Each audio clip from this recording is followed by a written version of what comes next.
We have the Mercury Minute right here, right now. You got the inside track with Phil Coppola, the mobile evangelist. And we got SecuriTea!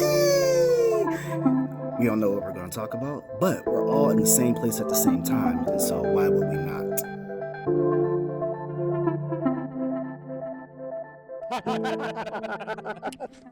Welcome to, we got the Mercury Minute, we got the inside track, and we got SecuriTea all in one place at the same time. So why would we not? We have to. I think I tried to do it at ISC West. We did try, and we failed Miserably. I think I didn't respond to your text message. I think what happened. Phil got in. I did, but then there was a concert happening behind the wall. I forgot about that. It was a whole thing. I forgot about that. The audio actually turned out decently. Oh, thank goodness. I was surprised because they were going, we had They the were drums, the going whole hard. band was Yeah. going in on it. You know those 90s rock bands. They go hard. They go real hard. So, have you guys been to PSA before? PSA TEC? This is my second one. Okay. I was at PSA TEC last year.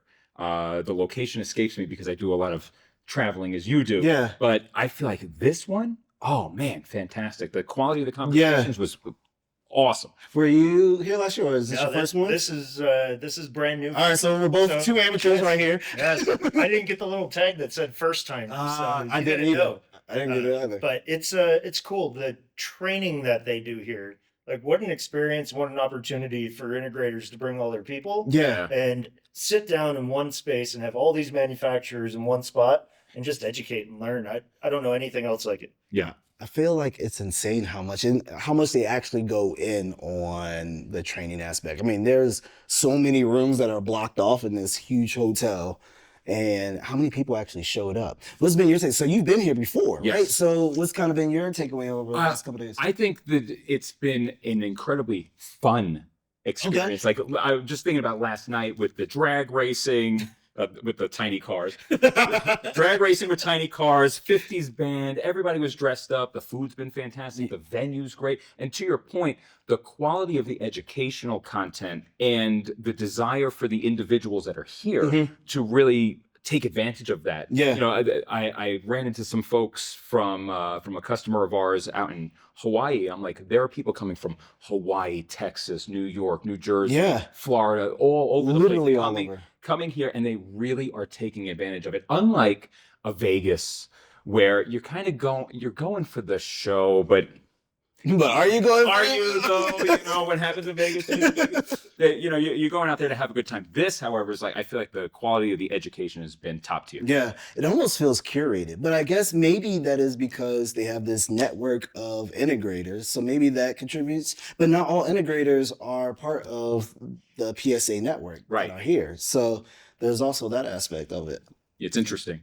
I do really like what PSA is doing just in terms of education. It's not just about being a buying consortium and, you know, maybe you could get your HID readers or your Motorola equipment for a couple of dollars cheaper. No, it's about really bringing value to their partners in a very real way at an event like this. That's what, so I think you guys talked, I talked as well. I had a breakout session, and my breakout session was surrounding at least the topic. I don't remember exactly what it was called, but Forever RMR was a part of it. So forever recurring revenue, and I think that was the subtopic of it. But in essence, the conversations that came from out of that, I felt as if, well, not even felt, I think I seen with my eyes, the fact of people actually leaning in to... Yes, I felt the same thing in ours. Everybody, like, sometimes I see people, they're like dozing off. And I'm like, am I really that boring that I make people fall asleep? Not a single person fell asleep in our session. That was happy. And to be fair, OSDP and AES 128 and TLS and mobile and CIOS, and it can get boring really fast, but everybody was so super engaged. So what did you guys talk about? Because you tag teamed it, right? We did. We do the Phil and Jeremy show now. I'm calling us the M&M boys because he does the Mercury. I saw that at ISC. Yeah. Except when Phil started this, I didn't like catch on what he was doing. He's like, we're the M&M boys. I'm the mobile guy. And I was like, I'm the OSDP guy. And he was like, that doesn't make sense. It doesn't go. So it falls flat. M&O guys?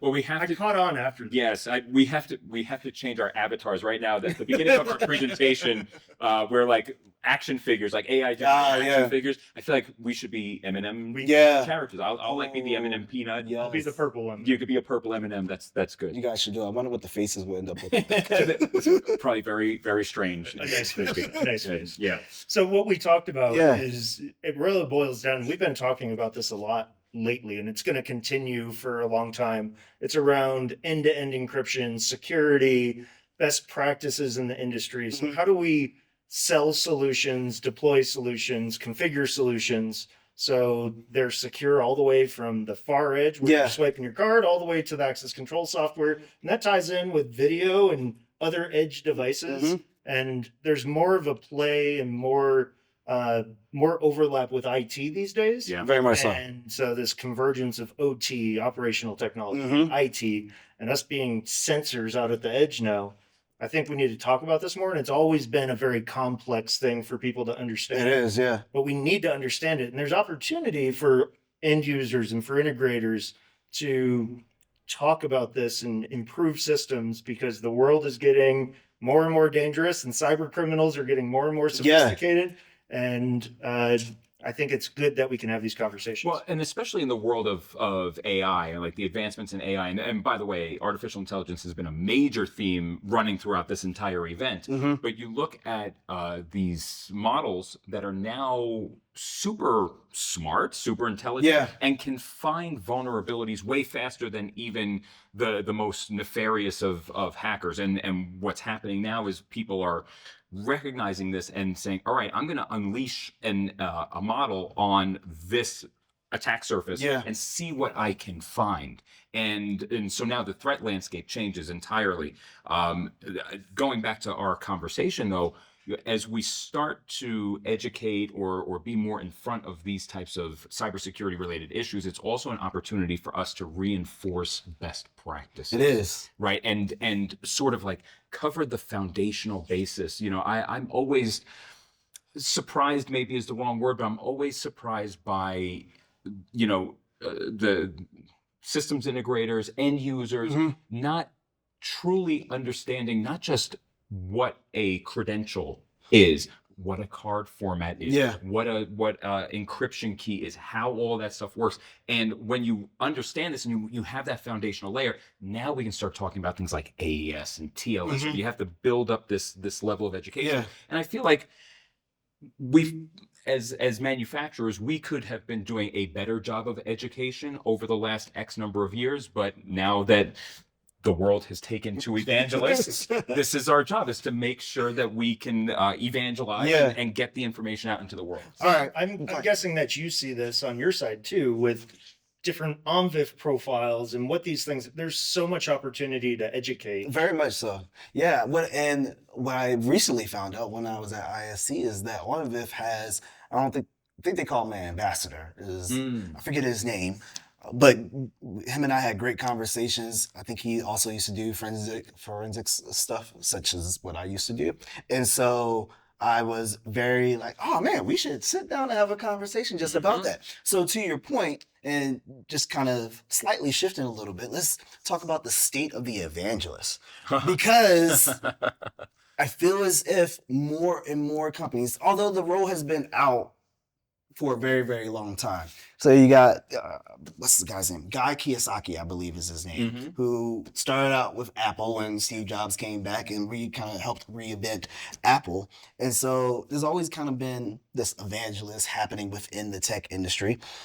It does not seem as if the physical side of the security industry has ever had that, but now we do, and we're gaining more and more and more of them, and other companies are starting to track on, and I think HID brought on kind of another one as well, and so let's talk state of the evangelist for a second. Yeah, it seems when I go on LinkedIn, it seems like every week I'm starting to see more, and they may not be called evangelists, but there are people doing this, and people are realizing that there needs to be education. There needs to be storytelling. I think a lot of what we do is really storytelling. It is, yeah. Yes. And we're not so, maybe I'm boring when I talk about OSTP, but Make it entertaining. if I'm boring when I talk about OSTP, I'm sorry, but I try not to be boring.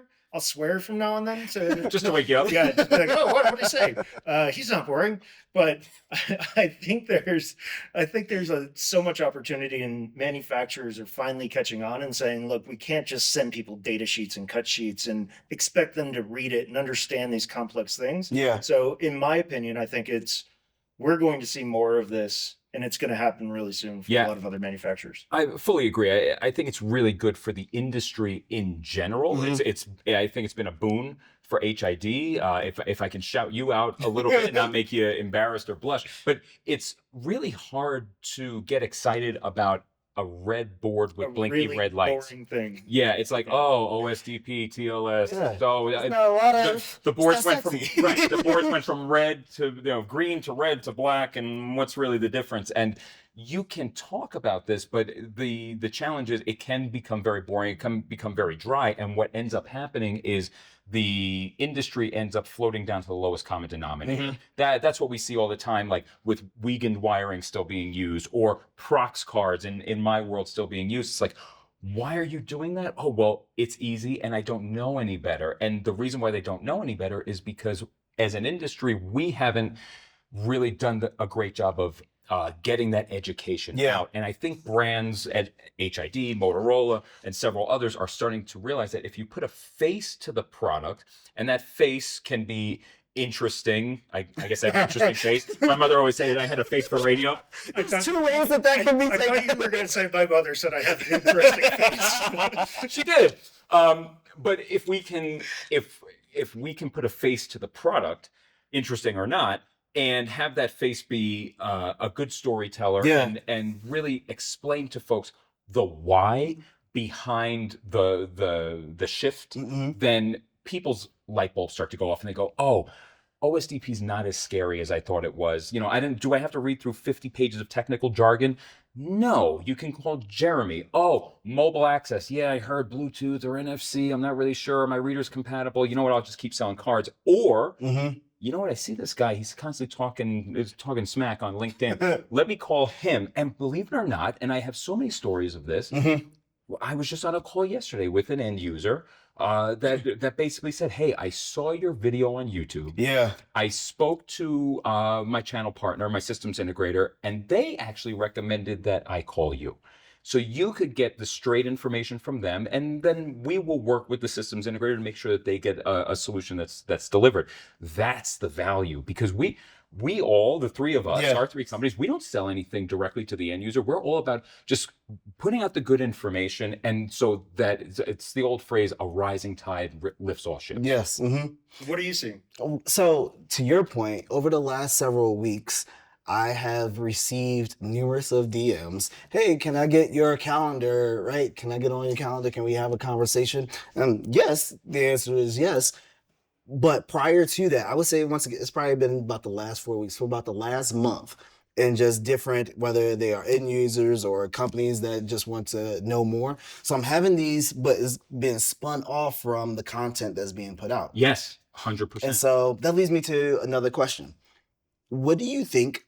Maybe we can help the people out in the world. If maybe you're not a technical evangelist, right? Perhaps you just do sales, but you're looking to upgrade a bit. This is such a passion of mine. Go ahead. What would you say if we could give 3 things to the people as to what encompasses the skill set that we have that they could use? So that could be content based on how we go about creating content. It could be what things do we use to help tell stories? I know use cases are a lot with that. And so, but what are your thoughts? We'll start with Jeremy. Well, Phil said this is his passionate thing. So I can't steal his thunder. I do feel passionately about this because I fully believe that the evolution of sales is more influencer based. It is more what we're doing, especially in the professional world. Like you could see the rise of Instagram, TikTok shops, all that. Like people's eyeballs have gone obviously to their phone and to social platforms for making decisions for their own buying behavior. I fully believe that platforms like LinkedIn, Reddit, a fantastic community on Reddit. Don't get me started there. I got myself started. So platforms like this enable a more B2B type of relationship. So as a salesperson in 2026, especially if you're newer to the industry and you don't come with all like the preconceived notions of the way things ought to be or used to be, that we've always done, uh-huh. I think you could really make a name for yourself by just putting yourself out there. Like if I was a brand new business development manager for any company, I would just be creating content. Now, the one piece of advice that I would share with everybody is just do it. Don't worry about what kind of camera you have. I mean, we're sitting here at thousands of dollars of equipment, don't get me wrong. But you could start with your phone, with some basic video editing, and just do it. I encourage you, this is not a shameless plug, go to my YouTube channel, just search for Phil Coppola on YouTube, and go look at my third video. My first two videos were for Sony, and I wasn't really talking. My third video, I think, was my first one that I ever posted when I was working for Genetec. Okay. It is as raw and unpolished as you could possibly get. And I was telling Jeremy this yesterday. Sometimes it's not about the polish. If the content is good, people will come back to it. And sure enough, even that video, which like you could see my daughter's little bicycle on the side. I was in my garage. There was one video, maybe like 2 or 3 videos later, where I live in New Jersey. It was the winter time. I'm wearing a Scully cap, freezing my butt off in my garage, but and nowhere near what I would do today. But the point is, those videos gained traction because it was exposing to people what was possible through that piece of software. And so I would just encourage anybody, if you're thinking about it, just get in front of a camera and say your thing. I guess I'll give a second piece of advice. All I did was I took my standard PowerPoint deck and I just took one slide out of it and I made a video about that slide. And then the second slide, third slide, fourth slide. And before you knew it, this presentation that I was giving for 1 hour to an end user turned into hours and hours and hours worth of content that generated demand. And so then people would call up and say, hey, I saw you can do this. Can you also do that? And then that starts a business-related conversation. Gave me an idea right now. See, it works. Phil, that's exactly how I started. I took my PowerPoint and I'm like, well, how much is there to talk about Mercury? So I took my PowerPoint and I was like topic by topic, but I'm hearing integrators that are hiring new technicians and they're having the technicians watch this as training. Because they're like, Mercury doesn't have like a true training platform. So I can put them through and I can be like, just watch 3 videos. It'll take you 4 minutes. And they're picking up the information and you're not having to travel. So it's making, I think, everybody more efficient. They can learn on their own time. And your message lives forever out there versus being in a meeting one time. And it's always on. It's like if it's 11 o'clock at night and you happen to be on LinkedIn and a video from Jeremy comes up or on YouTube and you know what, I have this issue and I don't know what OSDP is, and you just search OSDP, Jeremy's video is going to come up. He's going to educate you and you're done. You didn't have to figure out who you needed to call. And then when you have more questions, who are you going to call? You call Jeremy. It's funny. I got a message today, an email today. It was from an end user. And he was like, I'm struggling getting OSDP Secure Channel to work. And I went to AI. I think he went to ChatGPT. And it was like documentation. And then the second thing was my face. Oh, snap. And he was like, he took a screenshot of it. And he's like, look, you're showing up on AI now. And I was like, how amazing. Wow. So like education, it just like snowballs and snowballs and snowballs. That's right. Man. So my piece of advice has nothing to do with either one of those. Audio matters. Oh, yes. That will be my piece of advice. Audio matters. Your video can look like crap. Yep. But if your audio sucks, we can't power through. No. We can't power through at all. Yeah, I will say not just like you got to make sure, and sometimes it's unavoidable. Sometimes the audio and the video get out of sync. Yes. That drives people bonkers because you can't watch that. You can't. So my last couple of videos I used Riverside while we were at ISC, right? Remember you asked me about it? And as I was doing those videos there, the audio is slightly off. I can see it. I'm not sure if everyone else can see it. Crazy. It's driving me absolutely bonkers because, I mean, there's all the content, not all the content, but all the podcasts that were shot during that time. Just like... Which is why for a beginner, I highly recommend just doing it on your phone. Yeah. Go out and buy one of these one of these. Phil type just of messed mic. up. I just messed That up the sounds audio. terrible right now. But go out and buy a cheap set of wireless mics that can plug into your iPhone or your Android, and you're done. They Like, do great noise cancellation. They really They're do. Easy they plug into your phone. Yep. It is super simple, and Yeah. it made makes a world of thousands difference. of points of Yep. difference. It really does. Well, from a technical side, good lighting too. Lighting is key. Lighting It's not a killer, but it's really nice. No, to it's have. a killer. You said go look at my third video. If you go look at some of my first videos, I was sitting in my bedroom. I didn't really have any lighting. It was cloudy outside, and I was trying to use like cover my bed. Yeah. So I had like a background, and like you see like half my face, and the audio sucks. But luckily the content was good, and people Right. still appreciate it. But Yes. I need to go back. And I'm gonna refilm those now that I know what I'm doing. It's like, now that I have the tools in place, I'm gonna go back and redo it. Yes, 100%, 100%. Dude, so kind of with all of that, you are of the opinion that that evangelism is the new sales. I agree. Yeah. 100%. Does that resonate with you at all? It does. I think it's more than just sales, though. I think it's like Mhm. your personal brand.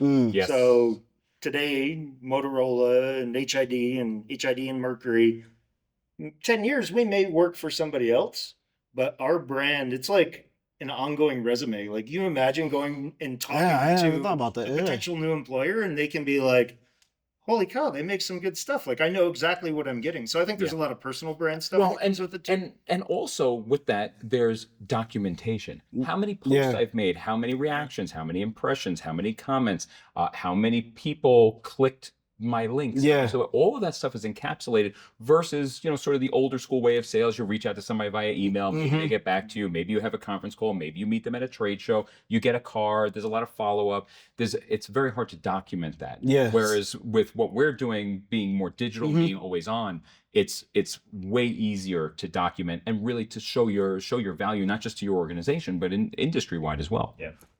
That's how you get selected to be the co-host of PSA TEC. Yeah. Dude, that what did we have yesterday? What was it called? What is it called? Sock and hop? Yeah. I was completely drained after that. Oh yeah, it's a lot. I put out a ton of energy. I didn't realize how much energy, and then I walked out of the room and I was like, oh. I need a nap after every kind of thing like that. And I will say too, going back to like advice you could give people, please, for the love of all that is good and holy, you got whatever you think your 100% is. Yeah. Go 150% because the camera drains. Like if the camera adds 15 pounds, I do look lighter than this in person. Yeah, me too. But Same here. yeah, exactly. But the camera really like drains your energy, so you have to bring 100, and that is also true for Teams calls, Zoom calls. Yes. Go to me. If you're doing virtual, you really have to amp it up and bring that energy because it does shine through the camera. It does. But if you're just gonna talk to the camera and be at 100% and talk normally, you put people to sleep. Let me show you an example. This is why you should go with OSDP. Right. Yeah. That's boring. Yeah. No good. Don't do that. No, don't do But that. I could say, guys, if you go OSDP, let me tell you about why this is going to change your life. Yes. You're going to say, maybe I'll pay attention. Yeah. Yeah. All right, so let's shift gears just slightly. Let's talk about in-person events and basically the public Yeah. speaking aspect Yes. of our job. It's my favorite right? part, by the way. It is it? Yeah. It's one of mine too, which makes me feel as if, what's very interesting about this job, at least Motorola's job description when they put this out here. Never have I ever seen this before.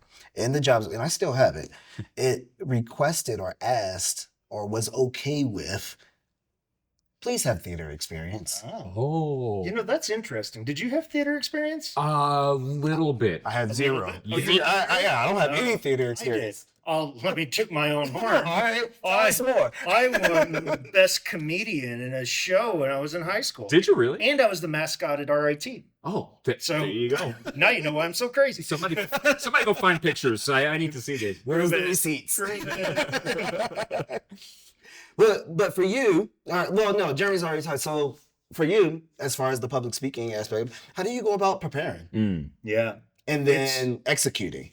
I think it's all about the story. So like we always have this PowerPoint behind us.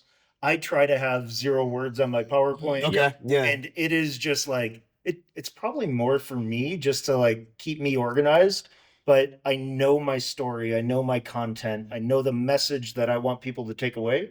And I'm just a glorified storyteller at that point. So, I mean, that's what I do. And there's prep and practice, but I think it comes with seniority and knowing your product and just talking about this for 20 years. Like, you know what you're talking about, but how do you find the things that are going to be interesting? What's the value that brings to the person listening? Yeah. And it's not like, it's not like you're a nobody getting in front of thousands of people. You're an industry professional with expertise and perhaps, may I even say, a passion for what you do. And so there's no reason to be nervous. The people that are there to learn from your experience and from your product. And so you just get out there and you just do it. And I know that sounds so like boilerplate. He's just leaning all in on Nike today. Just go out there and do it. But it is just that. Now, look, are you going to be great the first time out? No. But the more you do it, the more you get over it. There's a line in my head that always resonates with me. It's a line from Jerry Seinfeld. I apologize, Mr. Seinfeld, I'm going to butcher this. But he has a great joke where he says, the number one fear of people is public speaking. Number 2 is death. So if you're at a funeral, you'd rather be in the casket than doing the eulogy. And I that's so funny to me because I'd much rather be doing the eulogy. Yeah. Maybe that says something about me. I don't know. But it's not as daunting as I think people make it out to be. They hear public speaking and people kind of clam up. But if you're in sales and you really want to be sort of like in this evangelist type of thing, you really have to be able to get out there. You can just picture everybody naked. I know you're picturing me naked right now. All the time. All the time. Or you can say dumb humor things like that, and then people groan, and then they don't expect anything out of the presentation. Right. So then when you give a good presentation, they're like, oh, okay, it was pretty good. If we could give a tip, because I love where you're going with like having no words on a slide. That's my goal. Sometimes you can't get away from it. You have to, but the fewer slides you have, the better. Because what I find is when I watch some folks that are not great at public speaking, their safety blanket is their slide. Yeah. And they'll just start to read off of the slide. And it's the default mode. Of death. You will kill the room that way. But if you take that safety blanket away, you say, all right, here's a picture. And then what this picture means to me is mobile access and Mercury or whatever it is. Then you can tell a story and you're not encumbered by the words on the slide. Yeah. I wholeheartedly agree. There's this resource. Well, this person has several different books. I believe her name is Nancy Duarte or something of that nature.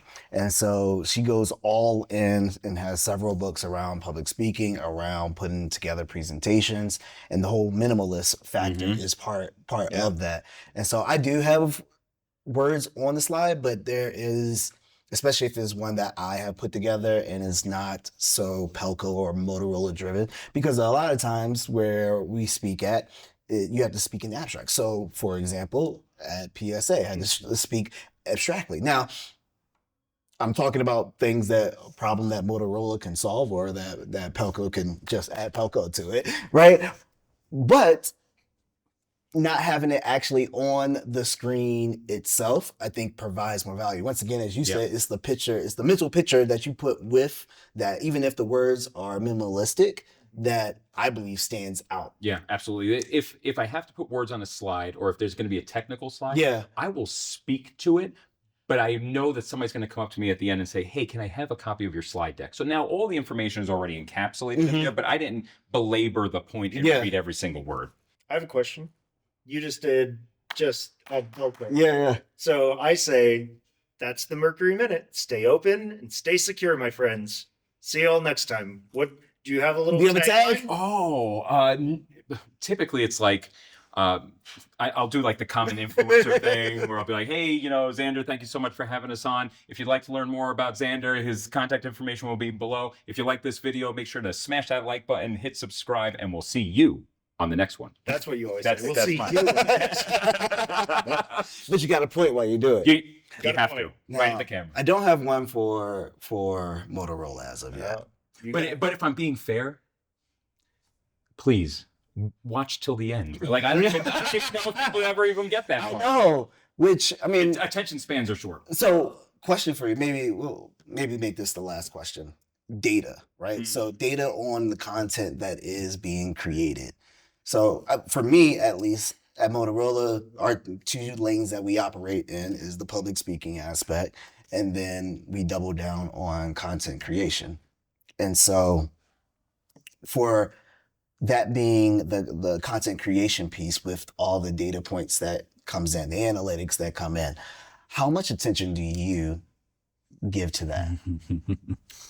And, So I probably don't give nearly enough. Here, you guys can all help me out with this. So subscribe to the Mercury Minute, Please. and then I'll maybe pay attention more. But like I get frustrated sometimes. Like I'll see on I don't know. I think I have 450 subscribers on YouTube, which feels like nothing. That's way more than me. It gets really. It's like discouraging sometimes. It's like, man, I feel like nobody's watching it. But then on LinkedIn, I feel like that's where everybody watches. And when I walk around here, it's happened 12 times today. Yeah, I watch your videos. I love them. And then I'm like, okay, I can keep doing this. Yes. So I don't pay attention to the numbers very much, but I probably should. And maybe I don't know how to use the numbers for something. And like, could I use this number to change to grow? I don't know how to do that. So I think I just ignore them. But what about you? I obsess over the numbers. So I really pay attention to watch times, particularly on YouTube, because it's a graph and it starts here and then Almost always. always. No, but very few people ever make it to the end. But I always know that a message resonated based on how many people actually do make it to the end. And I always say, like, and I'll use this anecdote. And actually, you were part of this years and years ago when I was still at Genetech. I did a video, which was a webinar, which is again one of the worst pieces of content you could produce on the internet. And it was labeled Best Practices for Access Control in 2021, something like that. It was me, you, Tim Gilger, and I think Paul Russell from HID. I was still at Hold on, I've got to give Paul a shout out. He was just blowing up my phone. Thanks, Paul. So we sit there and we have a conversation like this, and it was 2 hours long. It's like an hour and 45 minutes. That video ended up being one of my best performing pieces of content. People stayed all the way to the end, or like they would pause and come back because the content was so good. So I feel like everybody is like, it's got to be short, it's got to be punchy, you got to have a good hook and this and that. No, you have to have good content. If the content is good, people will stick with it. And the people that stick with it the longest are the ones that need it the most. I did another similar type of video with a systems integration partner of ours named CTCI. It was me and this gentleman, Rob Thatcher. Hello, Rob. And it was just like, all right, take me through an installation. We're going to upgrade this reader from a Prox.2 to a Signo. We're going to program it with a mob key. We're going to change it from Wiegand to OSDP, and then we're going to issue a credential from Genetech into a mobile credential through Genetech, and we'll get it to your phone. Great. 2 hours. Just going through all of that. And believe it or not, people stick with it because, to your point, hey, I'm a new technician. What do I need to know? Watch this video. Watch it all the way through the end. And in 2 hours, you're going to know exactly how to rewire a Mercury panel for OSDP. You're going to understand how to push a mob key to a Signo reader. You're going to understand how to take a thin line 2 off the wall, which we spent like granular. Here's where you pull it off. Here's the screw. You went step by step. We went step by step, but that's the type of content that resonates. Now, is that good content for LinkedIn or Instagram or YouTube? Like every platform, I feel like has its own sweet spot. But yeah, I obsess over the numbers. You know, LinkedIn irritates me because it counts a view as somebody that spent more than 3 seconds. Yeah. I'm like, that's not a view. And it just drags your numbers way down. I'd love to be able to, and if anybody from LinkedIn is watching, I'd love to be able to get some more granular view of like what the average watch time is, or like if I could take everybody that's watched it for 20 seconds or less, get them out of this report. Yeah. Then show me everybody that watched it longer, or show me who watched it for longer. That would be amazing. We're going to cut that part out. Make sure we tag LinkedIn too. Yeah, exactly. Please. But it sounds like that's a great revenue opportunity for LinkedIn. Like if you could show who's looking, like if you could pay for that, Dude, I would pay because for that's it like right now. instant leads for us. Exactly. Like, you watch 6 minutes of my mobile, my mobile episode, like I should reach out to you. Yeah, absolutely. Hey, LinkedIn, I work on commission, by the way. I'm just saying. You got other good ideas too. All right, so Mercury Minuteman, Yeah, any last words? I would say Not that you're gonna die or anything. I'll be in the casket. I'll do your And I'm still naked. Yeah, Oh, jeez. And we're inappropriate. Look, I'd say follow us, pay attention. If there's other evangelists out there, if there's other salespeople, focus on this stuff. It matters. People are watching, and it's making an impact.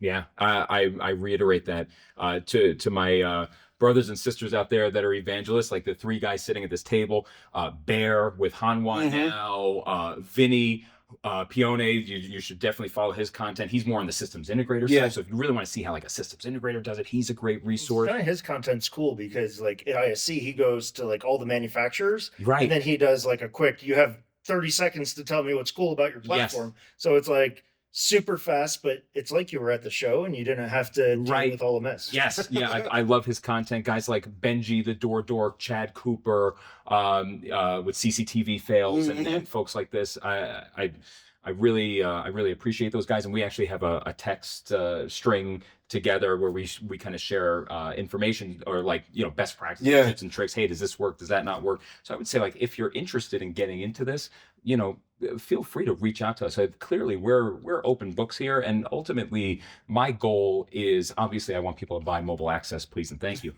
But really what I want to do is just provide good content, good information to the industry. If I can make somebody's job easier, that's the goal. If I could just impact one life at a time, that's what it's all about. And I would say if there's people out there that are looking to start doing stuff like this, you start with your phone and get a good microphone, but there's other things that you can do. Like, how do you edit video software? Video. I mean, that was that one. What software you use and what kind of lights do you get and what failed for you and what do you need to buy? Should you get a teleprompter? Right. Like, What kind of tripod? Yeah. So you can come to us and like that's super easy for us now. We've been through that. We failed and failed and failed and finally figured it out and got hope.